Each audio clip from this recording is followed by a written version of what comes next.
कैसे हो आप? हिंदी शिक्षा में आपका स्वागत है। मैं आपकी साई गीता टीचर। हिंदी शिक्षा हमने गीतास हिंदी क्लासेस को हिंदी शिक्षा नाम से बदला है ताकि आपको ढूंढने में असुविधा ना हो। ठीक है, आज हम क्या पढ़ेंगे? कई क्लास 7-8 के बच्चों ने कहा कि मैम आप तो टेंथ बोलते हैं या फिर बिगनर्स बोल रहे हैं, संडे धमाका दे रहे हैं, ये वो कर रहे हैं, तो हम लोग को कारक एक बार बताइए। तो आज मैंने कारक का वीडियो बनाया है। कारक जब हमारे बचपन में हमारे स्कूल में, इवन मेरे बच्चे भी स्कूल में, उनको कैसे सिखाया गया? कर्ता ने कर्म को करण से संप्रदान के लिए, अपादान से अधिकरण में, पर संबोधन हे अरे हो, संबंध काके की रारेनी नारेनी, इस तरह से हम लोगों को एक सांस में बोलने के लिए कहा जाता था। तब हमें मजा आता था कारक की विभक्तियां पढ़ने के लिए। तो चलिए आज हम लोग कारक शुरू करेंगे। विभक्ति यानी इनके परसर्ग यानी ने, को, से, में, पे, उसके बाद काके की, में, पर, हे, अरे, ये सब कारक की विभक्तियां हैं। अब देखते हैं, जैसे यहाँ उदाहरण है, पेड़ से पत्ता गिरा। हर किताब में होती है ये, पेड़ से पत्ता गिरा। तो उस संज्ञा या सर्वनाम का संबंध वाक्य से या क्रिया से जोड़ने का काम जो कर रहा है वो है कारक। संज्ञा या सर्वनाम, हर जगह आपको ये शब्द मिलेगा। संज्ञा या सर्वनाम का संबंध वाक्य की क्रिया से करवाने वाला एक लिंक जो है वो है हुक की तरह, वो है कारक। अब क्या है देखते हैं। पेड़ से पत्ता गिरा। कहां से गिरा? कहां से? पेड़ से। क्या गिरा? पत्ता गिरा। कहां और क्या का उत्तर आया है। अब मैं खाना खा रहा हूं। मैं या मैंने खाना खा लिया। खाना, मैं, कौन? कौन? मैं। संज्ञा या सर्वनाम? क्या? खाना। कुछ है वहां पर, खाना खा लिया। तो यहां परिभाषा, हमेशा डेफिनेशन सब समझिए, और उससे पहले व्याकरण समझने का आसान तरीका होता है उदाहरण से पाठ को समझना। हम भाषा में, लिटरेचर में क्या करते हैं, लैंग्वेज में पढ़कर पाठ को प्रश्न उत्तर उदाहरण करते हैं, मगर व्याकरण में मैं जैसा समझती हूं, पहले उदाहरण सुनना चाहिए, देखना चाहिए। जैसे मैं कहूंगी सूर्योदय, सूर्य प्लस उदय, सूर्योदय, तो ये हमारा क्या हुआ है? ये हो गया हमारा संधि। जैसे रसोई घर, रसोई के लिए घर, समास। तो हम परिभाषा से उस व्याकरण के पाठ को पढ़ना या समझना उससे आसान होता है उदाहरण से पाठ को समझना, उदाहरण से परिभाषा को समझना। तो यहां चलिए देखते हैं परिभाषा क्या है। परिभाषा अर्थात डेफिनेशन। परिभाषा क्या है? वाक्य में प्रयुक्त संज्ञा या सर्वनाम के स्थान, संज्ञा या सर्वनाम के साथ क्रिया का संबंध कारक है। एक बार फिर, वाक्य में प्रयुक्त संज्ञा या सर्वनाम के साथ, संज्ञा या सर्वनाम, संज्ञा गीता, सर्वनाम मैं, संज्ञा या सर्वनाम के साथ क्रिया का संबंध। मैं बच्चों को पढ़ा रही हूं, गीता गाना सिखा रही है। तो यहां पर देखिए, सर्वनाम के साथ क्रिया का संबंध, संज्ञा या सर्वनाम, क्रिया का संबंध वो होता है कारक। तो हम लोग यहां पर देखते हैं किसके किसके साथ संबंध है। संज्ञा या सर्वनाम के साथ किसका संबंध है? क्रिया का संबंध है, तो वो क्या कहलाएगा? कारक। अब कारक के कितने भेद होते हैं? हम लोग अभी तक किसी के 4, किसी के 6, किसी के 3 पढ़ रहे। कारक के 8 भेद होते हैं, लेकिन बहुत आसान। पहले कर्ता कारक, कर्म, करण, संप्रदान, अपादान, संबंध, अधिकरण, संबोधन। तो कर्ता कारक, कर्ता का परसर्ग क्या है? ने। इसका साइन या सिंबल क्या है? ने। इसको परसर्ग कहते हैं।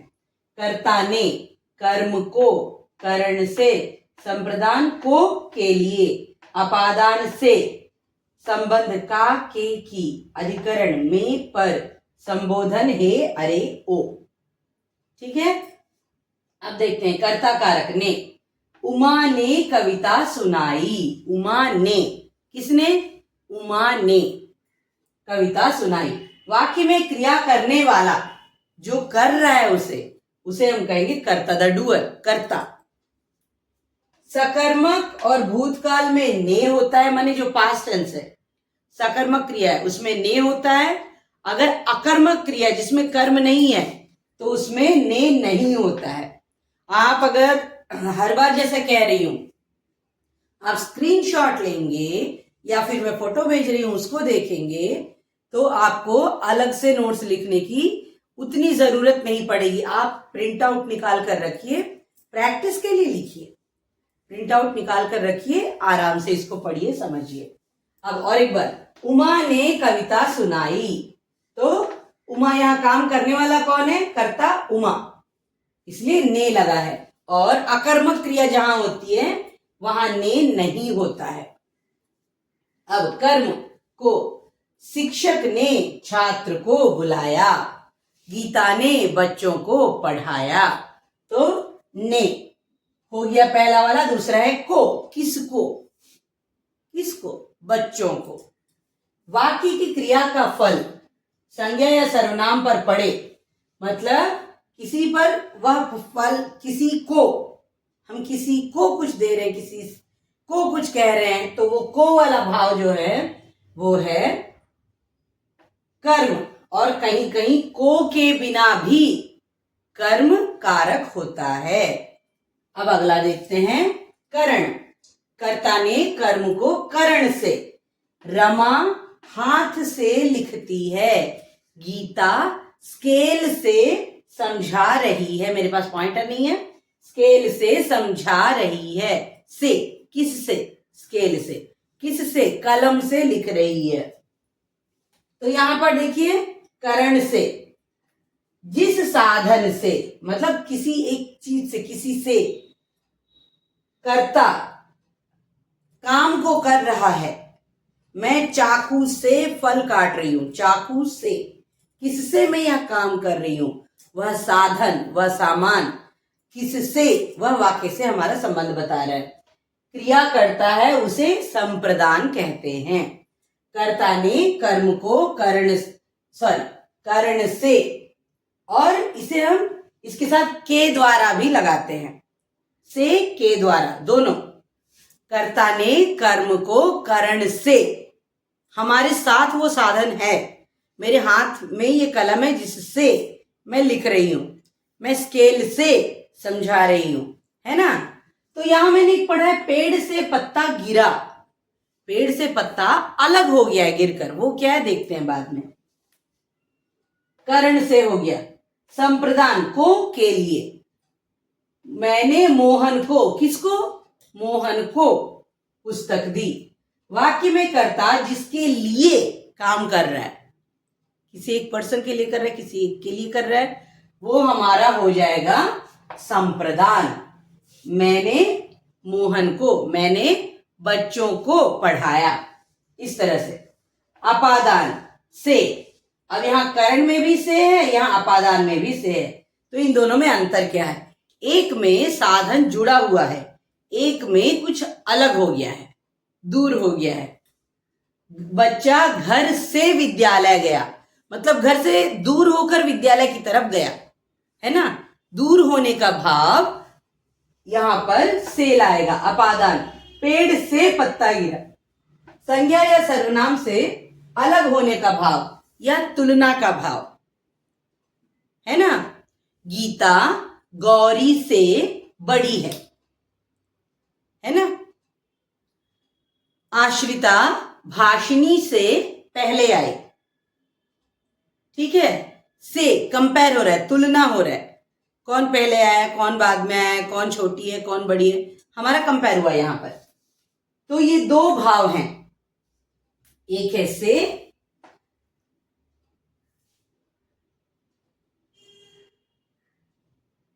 और एक है से वाला तुलना का भाव, एक है अलग होने का भाव, एक है तुलना का भाव।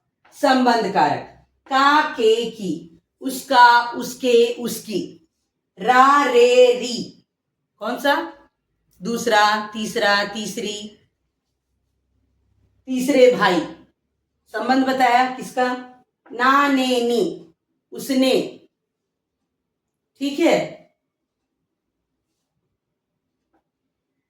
तो यहां पर संबंध कारक में क्या? उसका नाम आश्रिता है। उसका, का, किसका नाम? उसका नाम आश्रिता है। संज्ञा या सर्वनाम का संबंध जो वाक्य से बताता है हमें, वह संबंध कारक है। संबंध, संबंध, इसलिए मैंने यहाँ एक एरो दिया है ताकि हमारी गड़बड़ ना हो कि मैम ने 2 बार क्यों लिख दिया है। ठीक है, अधिकरण में, में, पर। अब यहां 2025 में मुझे क्या मिलेगा? तो यहां पर क्या संज्ञा या सर्वनाम के क्रिया के होने का स्थान या समय? आप स्थान बताओ या समय बताओ, उसके साथ में को लगाना है।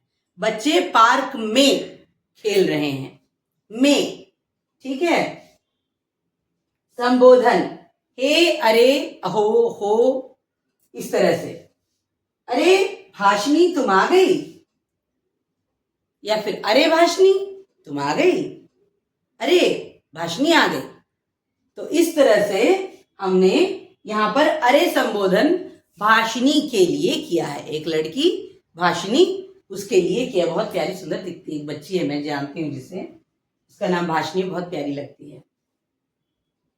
तो यहां देखिए, और एक बार हम पढ़ते हैं। कर्ता ने, कर्म को, करण से, संप्रदान को, के लिए, अपादान से, संबंध का, के, की, अधिकरण में, पर, संबोधन हे, अरे, ओ।